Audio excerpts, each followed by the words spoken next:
Hi అండి, welcome back to my channel Maruti educational world. అందరికీ నమస్కారం అండి. ఈ రోజు నేను సోషల్ కంటెంట్ లోని అంటే డిఎస్సికి ఎవరైతే ఇప్పుడు సోషల్ మెథడాలజీకి ప్రిపేర్ అవుతున్నారో, అంటే సోషల్ స్టడీస్ కి ఎవరైతే డిఎస్సికి ప్రిపేర్ అవుతున్నారో వాళ్ళకి సోషల్ కంటెంట్ లోని 8వ తరగతికి చెందిన ఈ లెసన్ ఏంటి అని అంటే వివక్షతను అర్థం చేసుకున్నాం. ఈ లెసన్ అన్నమాట. సోషల్ కంటెంట్ 8వ తరగతిలో ఈ లెసన్ ఉంటుంది. దీని గురించి తెలుసుకొని దీని గురించి ముఖ్యమైన ప్రశ్నలు కూడా ఇప్పుడు తెలుసుకుందాము. అయితే అసలు వివక్షత అంటే ఏది? సమాజము లేదా సమూహంలో కొన్ని వర్గాల ప్రజలను అనర్హులుగా పరిగణించి వారికి తగిన ప్రాధాన్యతని ఇవ్వకపోవడాన్ని వివక్షత అని అంటారు.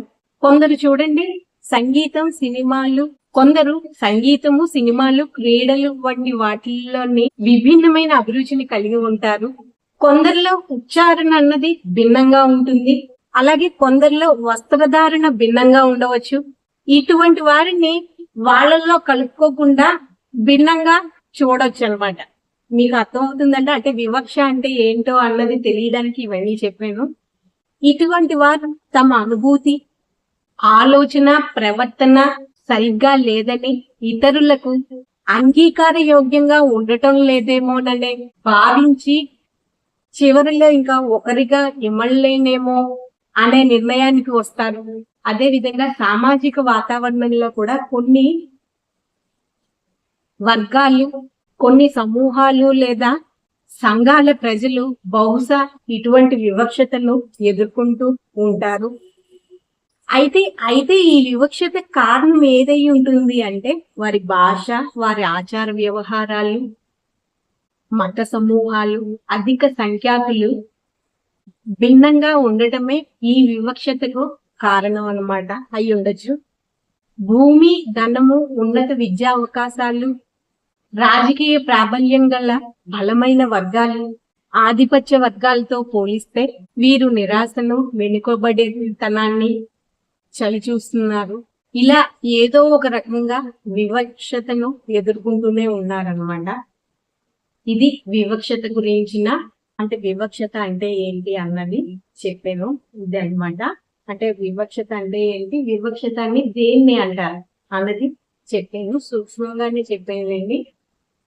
ఆదివాసీకి సరైన అర్థమించే పదం ఏంటి అంటే మూలవాసులు. చూడండి, ఇది వీటిల్లో వస్తుంది. గిరిజనులను ఆదివాసులని కూడా అంటారనమాట. అయితే ఇప్పుడు నేను వీటి మీద బిట్స్ అన్నవి కొన్ని చెప్తాను, నోట్ చేసుకోండి. అంటే ఈ వివక్షత గురించిన బిట్స్ చెప్తాను. ఇది 8వ క్లాస్ కి సంబంధించిన సోషల్ స్టడీస్ లోని లెసన్ అనమాట. ఇప్పుడైతే కొన్ని ఇంపార్టెంట్ బిట్స్ ఈ లెసన్ గురించి చెప్తాను. భారతదేశ జనాభాలో ఆదివాసీ జనాభా శాతం ఎంత? ఆన్సర్ వచ్చేసి 8%, 8%. ఆదివాసీ భాష, ఇంటర్నెట్, ఎలక్ట్రానిక్ జోన్ ప్రచురణలు, మ్యాగజైన్లను అధిక సంఖ్యలో కలిగి ఉన్నది ఏది అని అంటే ఆన్సర్ వచ్చేసి సంతాలి.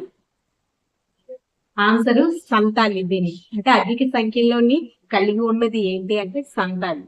భారతదేశంలో గిరిజన సమాజాలలోని భారతదేశపు దారిద్ర్య రేఖకు దిగువనున్న వారి పరిమాణం, అంటే దారిద్ర్య రేఖకు దిగువనున్న పరిమాణం ఎంత అని అంటే గ్రామీణ ప్రాంతాల్లో 45%, పట్టణాల్లోని 35%.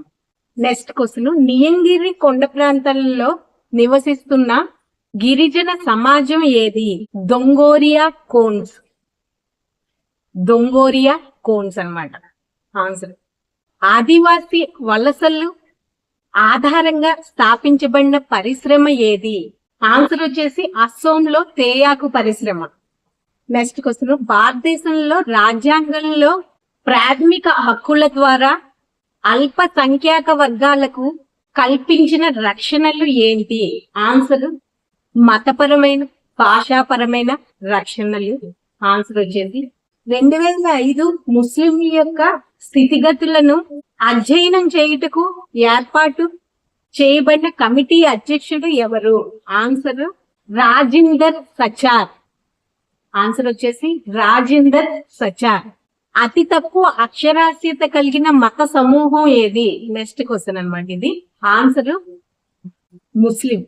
ముస్లింల మత సమూహానికి చెందిన విద్యార్థులు అత్యధిక మంది విద్యను పొందుటకు వేటిని ఆశ్రయిస్తారు? అంటే ముస్లింస్ మతాన్ని చెందిన విద్యార్థుల్లో అత్యధిక మంది విద్యను పొందుటకు వేటిని ఆశ్రయిస్తారు అంటే ఆన్సర్ వచ్చేసి మదర్సాలు. ఈ వివక్షత లెసన్ కి సంబంధించిన ఇంపార్టెంట్ బిట్స్ అండి. ఇది డిఎస్సికి ఎవరైతే ప్రిపేర్ అవుతున్నారో సోషల్ కంటెంట్ చాలా ఉపయోగకరంగా ఉంటుంది ఈ వీడియో. నెక్స్ట్ వీడియోలోని మళ్ళీ కలుద్దాము ఇంకో టాపిక్ తోని, ఇంకో ఇంపార్టెంట్ బిట్స్ తోని, అంటే ఆ టాపిక్ సంబంధించిన ఇంపార్టెంట్ బిట్స్ తోని మళ్ళీ కలుద్దామండి. ఈ వీడియో కానీ మీకు నచ్చితే ప్లీజ్ లైక్ చేయండి, మా ఛానల్ సబ్స్క్రైబ్ చేసుకోండి. ఒక నిమిషం అండి, ప్లేలిస్ట్ కూడా ఒకసారి చూడండి. చూస్తే మీకు అందులోని చైల్డ్ డెవలప్మెంట్ కి సంబంధించిన ముఖ్యమైన బిట్స్ సంబంధించిన వీడియోస్, ముఖ్యమైన టాపిక్స్ సంబంధించిన వీడియోస్, సబ్జెక్టుల వారీగా కూడా ప్లేలిస్ట్ లో పెట్టానండి. ఒకసారి మీరు చూడండి. Okay, thank you.